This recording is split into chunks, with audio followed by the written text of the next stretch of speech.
2015, Nepal. In just seconds, a devastating earthquake kills more than 8,500 people, leaving countless more homeless. We both went in the doorway and we just held on. On Mount Everest, the quake unleashes a massive avalanche. It was like a rolling cloud coming to bury you. I really thought, is this the end? 19 people at base camp are killed. Dozens are stranded, some in desperate peril. I can't lose him. I need to save him. Buildings and villages collapse across the Kathmandu Valley. This is now a graveyard. Temples crumble.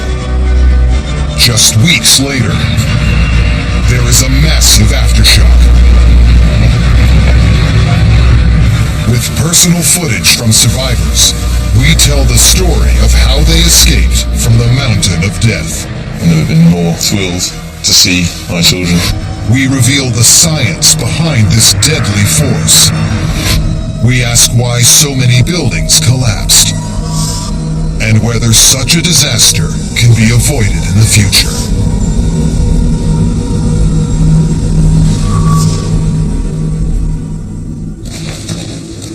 It's the morning of Saturday, April the 25th, 2015. High on Mount Everest, the climbing season has begun. Around 600 mountaineers are relaxing at base camp, while others have started their ascent up the mountain. In the Kathmandu Valley, below the Himalayas, tourists are trekking through ancient landscapes.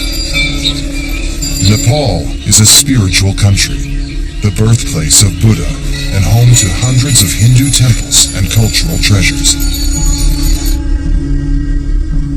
In the capital, Kathmandu, it is a day like any other.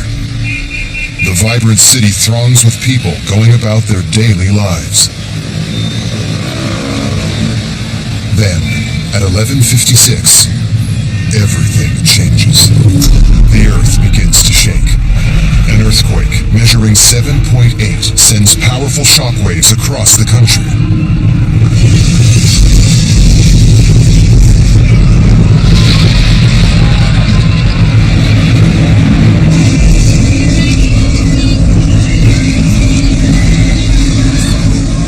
American travelers Rob and Carrie Stiles from Los Angeles have only just checked into their hotel in Kathmandu when the ceiling starts shaking. At first I thought it was just like flimsy ceiling, somebody walking above me. He looked at me like, whoa. We both went in the doorway and we just held on and we were looking at each other and it was like being on a boat. I mean, we were really like rocking back and forth and back and forth. Other people were coming out of their hotel rooms and they were saying, what is going on? What is going on? As the earthquake was happening, I was thinking in my head, this is not stopping. It's the longest earthquake I've ever felt. Yeah, it felt like it went on for a really long time. It was scary.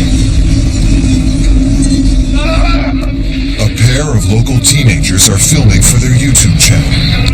Their laughter quickly turns to shock and horror.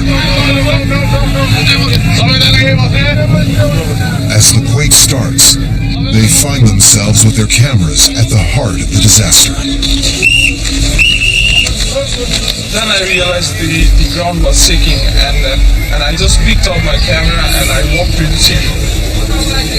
People were searching other people under the rubble and they were helping each other.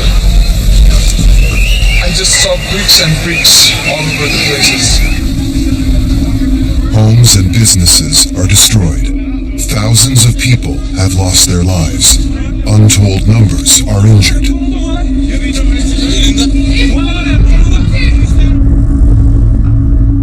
The landmark Tharara Tower is a high-profile victim of the quake. Many ancient religious temples literally fall apart as the earth shakes.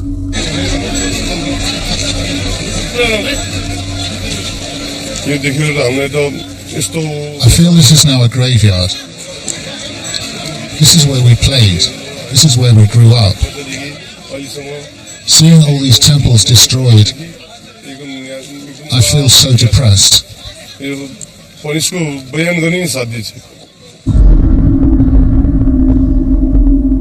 initial quake lasts for just under 2 minutes. But as the shock subsides, those on the ground are barely able to take in what has just happened. The authorities face a humanitarian crisis. It wasn't too long until we got down the road, we started seeing bodies already covered up. And by the time we made it into the hospital area, I mean, the entire street was just a triage. The epicenter of the earthquake is in Barpak, Gorkha district, to the northwest of Kathmandu. It causes a rupture which heads straight towards the city. But the seismic waves are felt 130 miles away, on Mount Everest. It's the height of the climbing season on Everest, and hundreds of adventurers are on the mountain. Most of them are at base camp, with 110 at Camp 1, and another 70 further up at Camp 2. 19 people at base camp are about to lose their lives. Climber Paul Devaney is in base camp, preparing for an ascent, unaware that moments later his life will be in the balance. We were scheduled to go to Camp 1 on midnight of the 25th, 26th. So on the morning of the 25th of April, we were all in base camp on our rest day, knowing that that night we were going and it was going to start at midnight and it was going to be pretty much a push in the dark. Everest Base Camp is the place which is going to be your home for the next 2 months of expedition. And it's considered as very safe, at least we thought it was safe. We were all sat around in our dining tent, our mess tent, just having a coffee, shooting the breeze, playing cards. And I was sat at the table and I felt the table starting to move. I thought, well, that's unusual. And it moved a bit more. And I jumped up and ran out of the tent, and the entire glacier was moving very violently. The ground shaking was itself just a precursor to that most terrifying of natural events to face any climber. Oh, look at that, look at that, look at that. Ooh. An avalanche. We didn't know what was going on, and our sense at that particular point in time was that this is a huge, huge avalanche. It was like being on a sailboat. The ground was shaking really hard. Everything is shaking.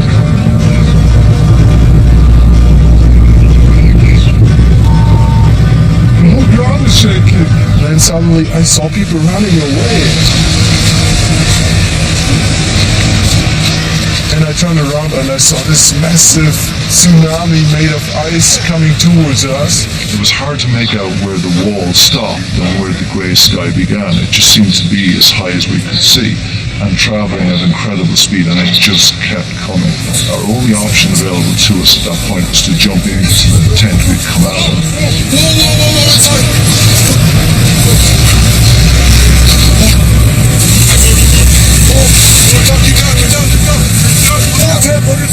We knew there were tables and chairs in there that we could hide under and it might give us some protection. Normally you wouldn't jump into your tent. Normally if you jump into your tent there's a chance you'll get buried in your tent, but this was a rather large structured tent. And we could feel the energy of it then smashing against the side of our tent. I even remember there was this 1 second where I was thinking, does it even matter if I run now?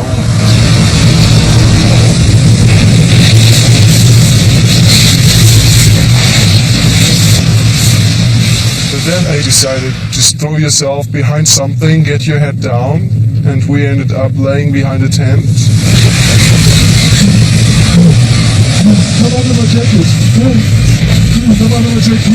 When it hit us, it just took out our breath. We couldn't breathe. Basically, I opened my down jacket, and we all three got under my down jacket to be able to at least catch a little bit of air. And you know, I think that was the first moment in my life where I really thought, Is this the end? Am I dying now? That's huge. That is huge. I've never seen anything come on us like that before. There certainly was a moment when everything was moving, when we could hear a mixture of sounds, where we didn't know if part of the mountain was coming down on top of us, or what was happening, because we couldn't see. That's huge. That's huge.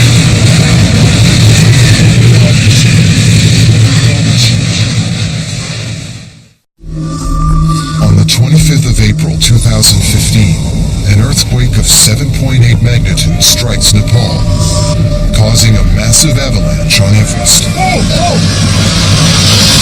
At base camp, the home for anyone making an attempt at scaling the mountain, the destructive force of the quake is just beginning to reveal itself. Mountaineers Joost Kobush and Paul Devani are at base camp when the huge ice surge strikes. I turned around and I saw this massive tsunami made of ice coming towards us.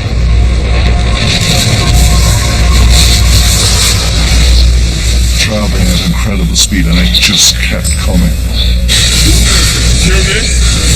Let's just circle and just stay down. Paul takes cover inside a tent, but Joost is trapped outside. You know, when you're in this situation, you just try to survive and there's no place for fear. Wait. As the torrent of ice finishes, the climbers realize they have narrowly escaped with their lives. One of the climbers, Kuntel Joyshare, is caught completely unaware and is only wearing a t-shirt. It is now a race against time to get him warm and prevent severe hypothermia and deep frostbite from taking hold. We just stayed together and we were running to the cooking tent and we were getting in for shelter. And Kuntal, he was totally cooled down and he couldn't really feel his hands. Put your hands under my arms. Put your hands under my arms. And come closer.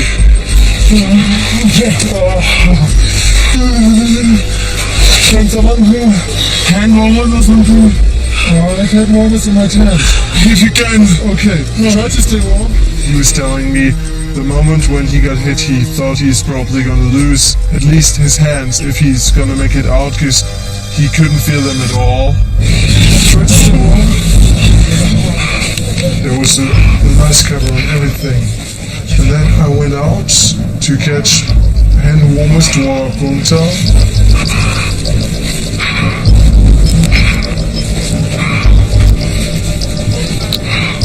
And I took them out of my tent. I had to crawl in and get it out somehow.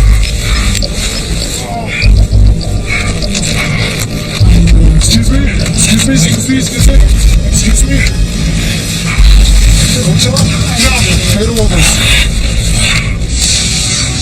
What was that? I saw an earthquake. Back in the large mess tent, Paul is saved by sheltering under a table.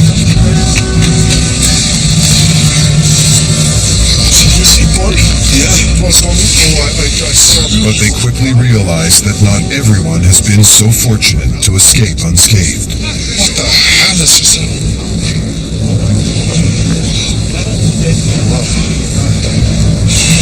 Base camp is decimated.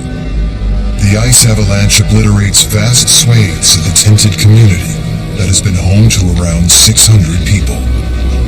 Joost and Paul are among the fortunate ones, narrowly escaping death.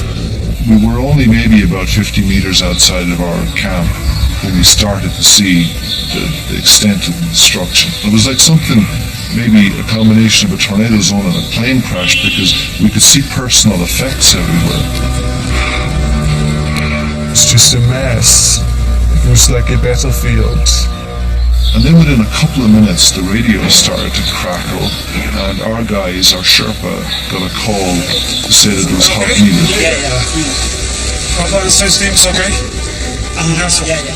Someone came across from the center of camp shouting that if anyone can lift people and carry things, to get over here right now. But there were no no tents, and there were no camps. And as we started to walk a little bit further, it got worse and worse and worse. And miraculously, the medical tent survived. And by the time we got there, the various Sherpa and expedition folks were ferrying the most seriously wounded that they could find to the medical people. And so at that point, we were taking instruction from the medical folks. What do you need us to do? So everyone at base camp, whether you were Sherpa or climb, whatever, everyone was ferrying people, carrying supplies back, carrying water to the medics, and getting involved for the rest of that day. As the day wears on, the number of deaths rises to 19. It ends up being the highest death toll ever in any single incident on Everest. Sherpas, cooks, climbers, and a doctor all perish at base camp. Some of the survivors begin to ask, why has it been so deadly? Environmental geographer Dr. John Kodrowski had been taking photos of the surrounding mountains the day before the avalanche. His photos reveal part of the avalanche's deadly secret. Repeat photos that I have show it very well. Just on initial review is looking at this couple of jagged points of ice, and then the after photos, it's gone.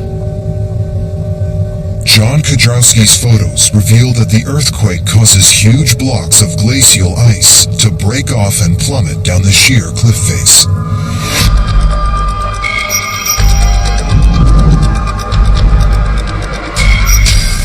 These mammoth blocks of ice land in a naturally formed bowl at the base of the mountain and smash into smithereens. The impact sends millions of pieces of ice, rock, and debris flying across base camp with terrifying force. The injuries were more something that you'd see like in the Midwest after a tornado, or like in Florida after a hurricane.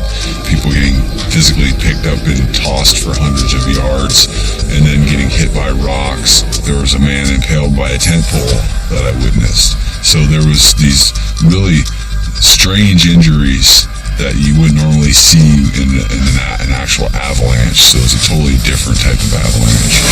As the death and destruction on Everest becomes ever clearer, in Kathmandu, the extent of the devastation is only just beginning to register. We have taken out 13 dead bodies, and we have rescued 6 people. We think about 13 to 14 bodies are still inside the rubble. Thousands are injured, and hundreds of bodies are being pulled from the rubble. Rescue operations are hindered by blocked roads and unstable buildings falling apart. As soon as the earth stopped shaking, we ran out of our hotel to see what was going on, and there was just a sea of bricks in our alleyway. People crying, people terrified, people confused. Each block we passed opened up a new door to us of like just how bad the damage was. People were rummaging through bricks, and it wasn't too long until we got down the road we started seeing, bodies already covered up. We're talking 30 minutes or so after the quake. It was just pandemonium. As the city of Kathmandu struggles to cope with the effects of the earthquake, news begins to emerge of catastrophic destruction in the surrounding valleys. Langtang Valley is one of the most spectacular regions in Nepal. Its intricate network of footpaths carved into the foothills of the Himalayas lay a trail for hikers. Academics Haley Saul and Emma Waterton are conducting research in the valley. In a stroke of luck, they leave Langtang village earlier than planned, a decision that will ultimately save their lives. Less than 2 hours after they leave the village, the earthquake hits, causing destruction along the entire Langtang Valley. The big earthquake struck. There were at least 2 landslides. And if we'd been anywhere on those landslides, we would have just been gone, swept away.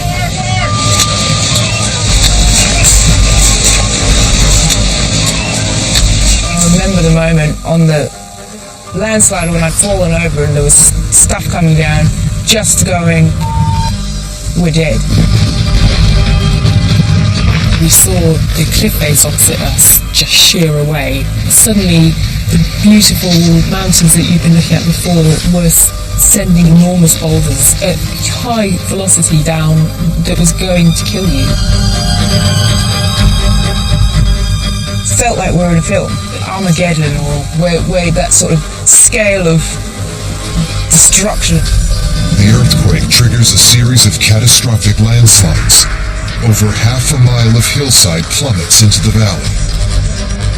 As rocks come crashing down, Emma and Haley are guided to safety by some locals who know the only possible routes out. Physically pulled us over landslide after landslide after landslide, and up slope and down slope, and in such a totally unselfish way. We were exhausted and just wanted to lie down and rest, and they wouldn't let us, and that is what saved us.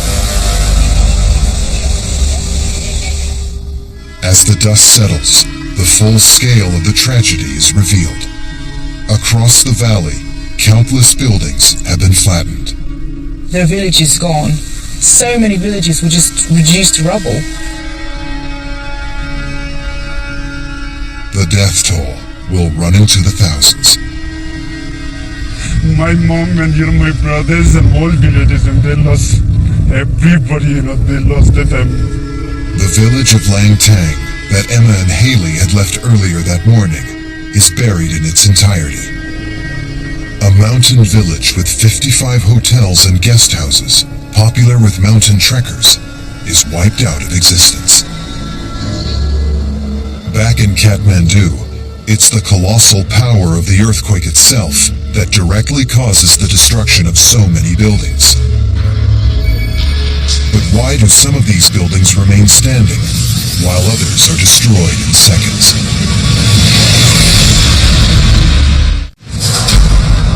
The devastating earthquake of 7.8 magnitude that has rocked Nepal has left the region in chaos.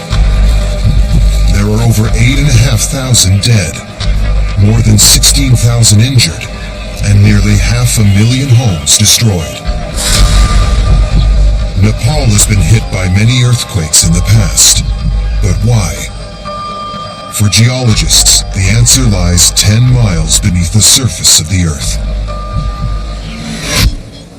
The Earth's outer shell is made up of continually moving tectonic plates. Nepal straddles the plate tectonic boundary where the Indian plate collides with and moves under the Eurasian plate at a rate of nearly 2 inches a year. This is the same force over millions of years that created the Himalayas, the world's highest mountain range. But rather than the Indian plate slowly and smoothly rolling under the Eurasian, the plates get stuck and stress builds up, sometimes over many decades. When the stress gets too much, the plates move suddenly and often violently, releasing years' worth of built-up energy in seconds. This latest Nepalese earthquake releases more energy than 20 nuclear bombs. Professor Roger Billam is a world authority on the study of earthquakes. He was on the first plane to Kathmandu when the tragedy struck. He believes it wasn't a matter of if an earthquake would strike, but when. It has to happen. Without that movement, India can't get under Tibet. It will just crumple up somewhere else. It turns out this is the easiest place for it to go. And it goes in sudden jumps. So for hundreds of years it's stuck. The friction is too high. And then the friction is overcome by the forces that are developing. And you get 2 or 3 or 4 meters of slip. In fact, the maximum slip in this earthquake was about 4 meters. But it was about the equivalent of 200 years of northward movement of the Indian plate. The epicenter of the earthquake is in Barpak, Gorkha district, 50 miles to the northwest of Kathmandu. The earthquake ruptured towards the city at about 5,000 miles an hour, 2.5 kilometers per second. And when it got close to the city, it slowed down a little bit. And just underneath the city to the south, it stopped. So what is this rupture that's doing this? It's a force from a pressure in the Tibetan plateau pushing the Himalaya southward. Satellite data reveals the dramatic effect of the earthquake. This image is called an interferogram, and we actually make these using images acquired from space. Each one of these colour fringes, we call them, represents a kind of contour of deformation. So if you were to start here, each time you come out to the same colour, that means the Earth has moved another 2.8 centimetres towards or away from the satellite. The interferogram reveals that the incredible power of the earthquake actually lifted the area around Kathmandu by over 3 feet. Meanwhile, the world's tallest mountain is a fraction shorter. GPS data later confirms that 100 miles to the northeast, Mount Everest has dropped by almost an inch.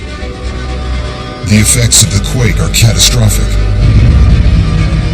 In base camp, the realization is dawning that people are still trapped higher up the mountain.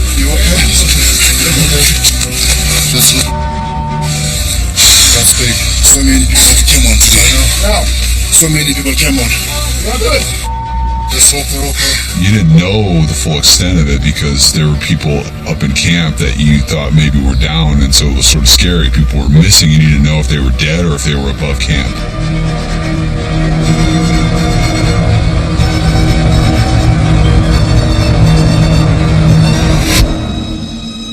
British climber Dan Wallace has left behind his wife and 3 children to accomplish his lifelong dream of conquering Everest. Any final words? Having climbed up through the Khumbu icefall in the morning, Dan makes it to Camp 1 by the time the quake strikes. There were about 70 people at Camp 2, and they were safe and secure, and there were 110 at Camp 1 who were less safe. In addition to the deadly ice avalanche at base camp, the earthquake has triggered a number of other avalanches blocking routes up and down the mountain. Camp 1 is built on a glacier. It is surrounded by crevasses, and at any time it could be taken out by an avalanche. So that was very much at the forefront of our minds, that at any moment Camp 1 could go while we were in it. But because of the excess snow from the avalanches, there was no route up to Camp 2 anymore. That was either destroyed, the road was either destroyed, or new crevasses had opened up. It was as these reports were coming out, we began to realise that we were now stuck. That clearly a huge amount of trouble was going on down at base camp. We were warned that there was going to be a period of time that we were going to be staying here. It was now a case of survival.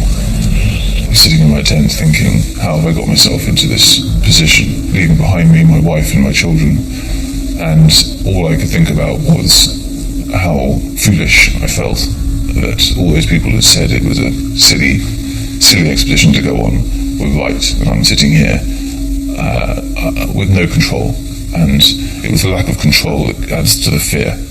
At any time there could be another aftershock, at any time there could be another avalanche come down, and that could be the end.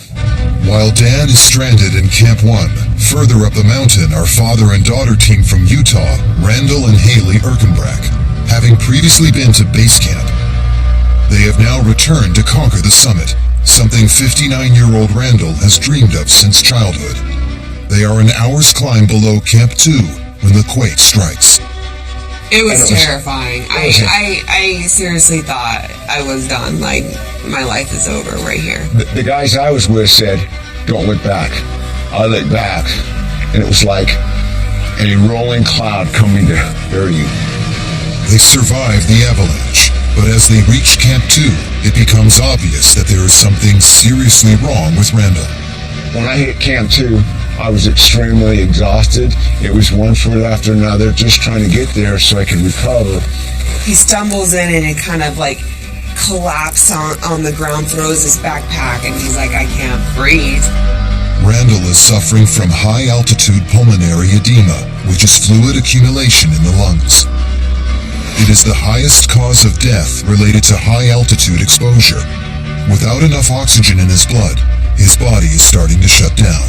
It's a necessary thing that you get medicated and get lower in elevation, because even with oxygen at higher elevation, your chances of survival are not good. There are 70 people stranded up at Camp 2 with enough supplies to survive for several days. But Randall only has enough oxygen for around 12 hours. With base camp knocked out, they have no idea when the rescue helicopters will reach them. I was actually filling full liquid, dying. I couldn't stay there. I mean, the longer I stayed there, the more deteriorated I got. His daughter Haley helps to keep him alive throughout the night by making sure his breathing is regulated. I laid there all night and listened to him breathe to make sure every breath, in case he were to stop breathing, I could react. It was a terrifying night. I felt this huge responsibility, like I can't lose him. I need to save him. It's not acceptable to die here, and I'm not gonna. So I'm gonna somehow get the hell off here, and for my family. The longer Randall stays at that altitude, the worse his edema gets. Without a helicopter off the mountain, Randall could be dead in hours.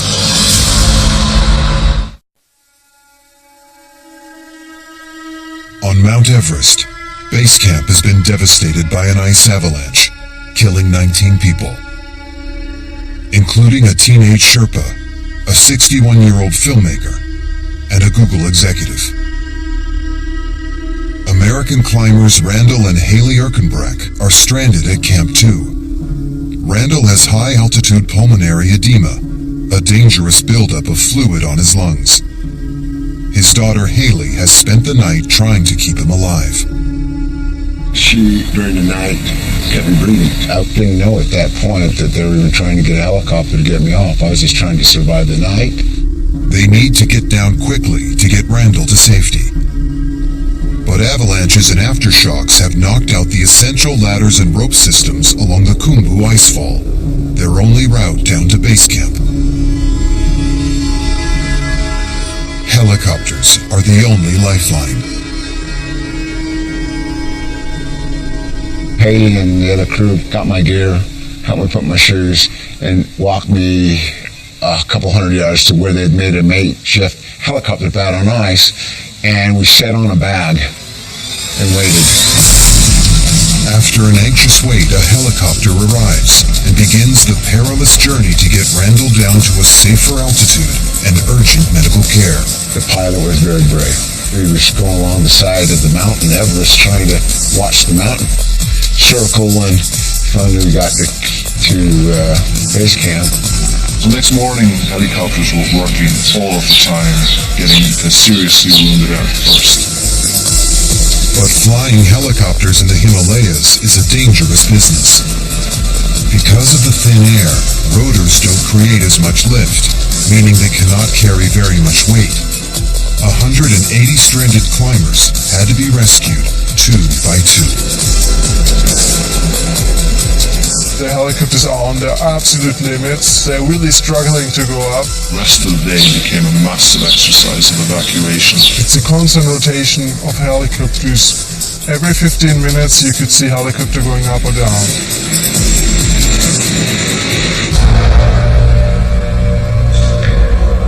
British mountaineer Dan Wallace has been evacuated by chopper from Camp 1 to base camp, where he is now waiting for a second helicopter to take him to the safe zone. There were helicopters still moving up and down. There became a slot available on a helicopter. And this was 48 hours after arriving at base camp. But his flight down the mountain is a powerful reminder to him of a fate which could easily have been his. I waited for 7 hours at the helipad, and before I took off, the body of an American climber from our next door camp was brought up by his Sherpas. The body was that of Google executive Dan Fredenberg. He had suffered a fatal head injury during the avalanche. He was wrapped up in blue tarpaulin, placed on the helipad. Before I knew it, I was sitting on this helicopter, flying down the valley with this poor old boy from the next door camp. We were taken down to Lukla. While we were at Lukla, there was these stories of the two Dans.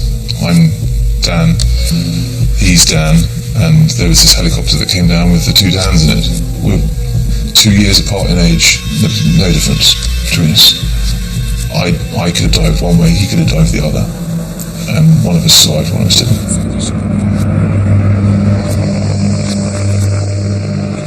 We were now into the sad reality that there was 19 people at base camp dead in a place that we all regarded as fairly safe. For those survivors left on the mountain, all attention now turns to finding a way to safety on foot. We made the decision to leave base camp, and the judgment was, we need to get out of here now. Every movement was causing us to jump. Everyone was on edge. No one had had any sleep. So we packed what we needed, left everything else there, and started heading out of base camp.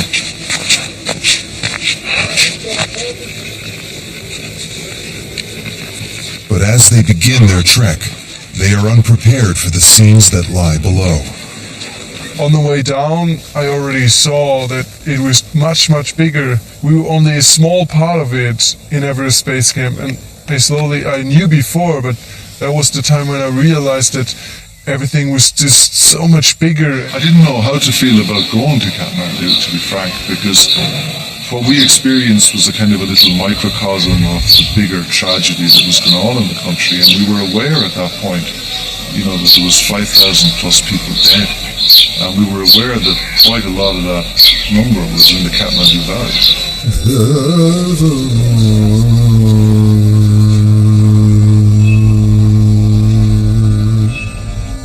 I remember we were right back into Kathmandu, and you could see some of the destruction on the way in, and you could see the old stupas and old religious sites that had been flattened.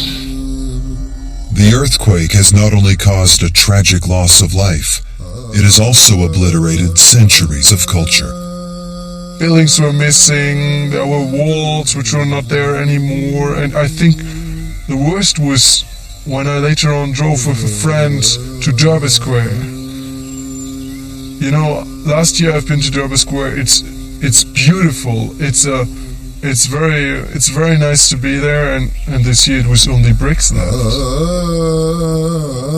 In those squares now, really important and significant buildings have fallen down. So in the middle of the Darbar Square in Kathmandu, there was the guest house, a place for travelers to go, and it was built in 1142. So it survived all these years, and now it's fallen down.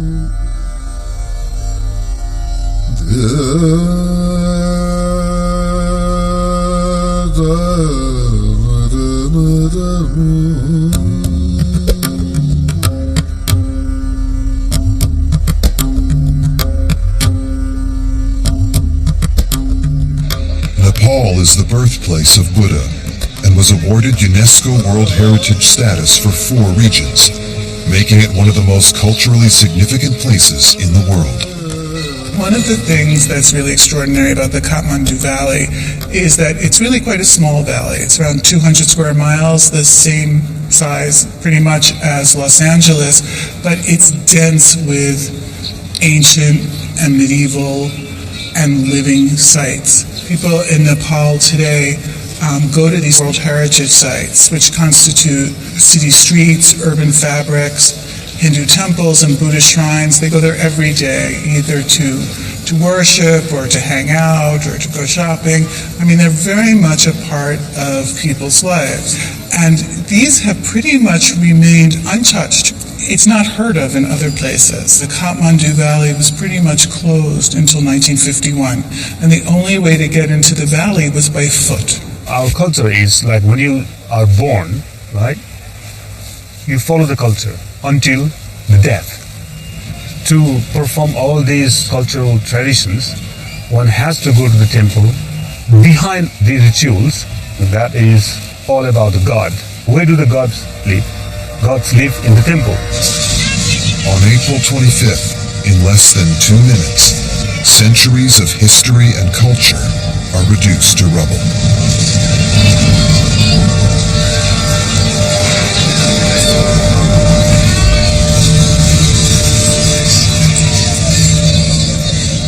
Now there's no temple. Meaning, there's no God. I'm deeply hurt. I can't put it into words. I feel really, really bad.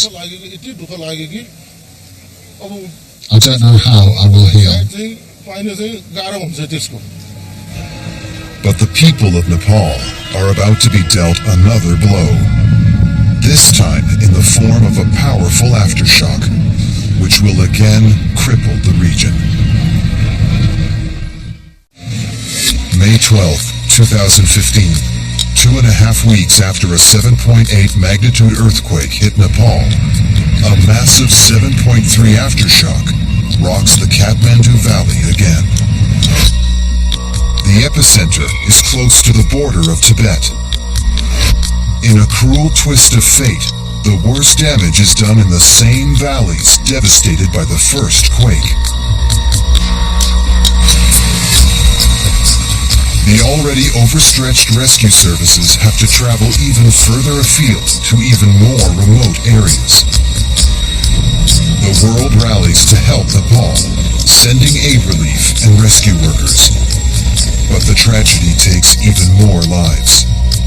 6 U.S. Marines helping with rescue missions are lost along with 2 members of the Nepalese military when their helicopter crashes near Sherikot. It's estimated that more than 8 million people in Nepal have been affected by the disasters. As the authorities struggle to contain the humanitarian crisis, back in the capital of Kathmandu, the clear-up continues. Kathmandu's very legacy as an ancient crossroads means that there are many old buildings which were built long before the science of earthquake-proof construction. It's not earthquakes that kill people, it's the buildings. Build your buildings well enough, they can withstand any earthquake. If you put the same magnitude earthquake in LA with a much higher density of people, you will still probably have significantly less loss of life because of infrastructure. The worst kind of buildings, and we saw this in the Nepal earthquake, are old brick-type buildings. Reinforced concrete buildings are better, and in fact in Kathmandu you see many examples where the newer reinforced concrete buildings did stand up. If you brace the corners of buildings, you can withstand an earthquake. Places like Nepal need our help because in many respects they don't have the wealth and they haven't generated the political will to insist on and generate infrastructure that is universally safe. On the streets of Kathmandu, earthquake expert Roger Billam surveys the earthquake damage firsthand. There are 4 steel struts through there that are holding that concrete pillar together, and it's just insufficient to withstand the enormous heave that occurred during the earthquake. In a small aftershock, they will in fact, this building could come down. What they will probably do is demolish it from the top down, but that's difficult because that will increase the amount of lean. So they'll have to prop the building up halfway. Incredibly dangerous undertaking. I really don't envy the people that will do it. Older buildings in Kathmandu are badly damaged, but out in some of the villages, there is total annihilation. The epicenter, it was in the mountains where earthquake-resistant structures are really rather rare. And the message about building buildings that won't fall down in earthquakes is really difficult to get out. The earthquake and its subsequent aftershocks have altered the entire topography of the region through a series of deadly landslides, and the impending monsoon season seems certain to compound the problem. You tend to find thousands of landslides in the mountains. The most perilous landslides are those that have come down and blocked rivers. The lakes are going to build up rapidly, and there is a great danger that at some point in the future they will in fact breach, produce huge floods downstream. So the earthquake is over, but the danger is not over, unfortunately. As Nepal struggles to recover, many people ask if science will ever be able to predict earthquakes. We can't predict earthquakes in the sense we can't say when they're going to happen, but we can forecast earthquakes. So we can, rather like a weather forecast, we can say in general where we think they were going to occur and how likely they are to occur. So this earthquake that just occurred in Nepal was expected in that sense.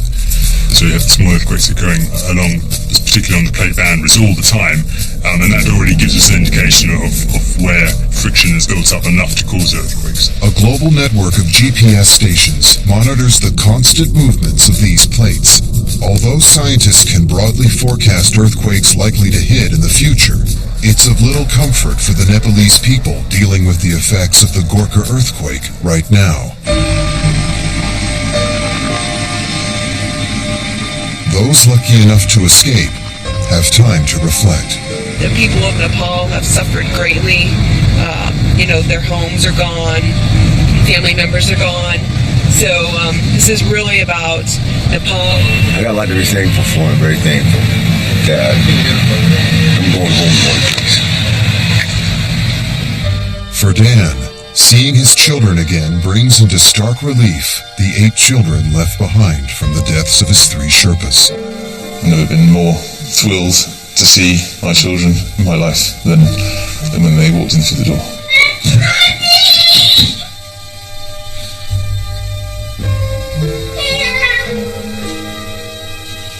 People have been climbing mountains forever, and they've always had their own reasons, and Mallory famously said, because it's there, that's why you do it. But reality, is it for your own glory? Is it to test yourself? At the end of the day, I fear it's nothing but a selfish exercise. I wanted to see whether I could do it. It shouldn't have been a wild adventure. It should have been a nice, safe summit. But it hasn't worked out that way. As the tourists flee the quake zone, the focus in Nepal shifts from rescue to recovery.